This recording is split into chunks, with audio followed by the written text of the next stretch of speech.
And I had nobody na all my life, andyan lang sila.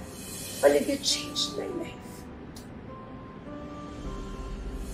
Kaya ako naging strong. Alam mo naman sa ibang bansa, ikaw lahat. I finally had a purpose.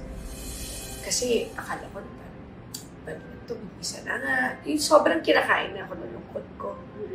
Grabe. Kung paano binago ng nanay mo yung buhay niya para sa'yo.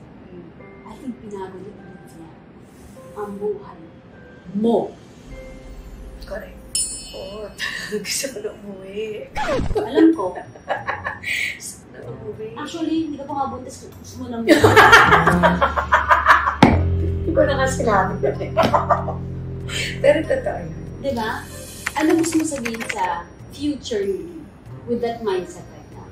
Para, just in case, may nangyari sa'yo, sabihin ko talaga, nakikita ko, tawagan ko. Hoy! Ni-record ko to. Don't be stuck there. Don't dwell on it. Yeah. Kasi naranasan mo na yun eh. At napagtagumpayan.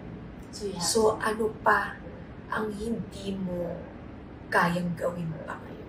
Alam mo, hindi lang alam ng mga bata, yung mga anak, kung gaano ginagawa ng mga magulang para maging maayos. Totoo. No? Totoo. Pero kailangan din tayo magpasalamat sa ating mga anak. Sa totoo din. Because they have made us a better version.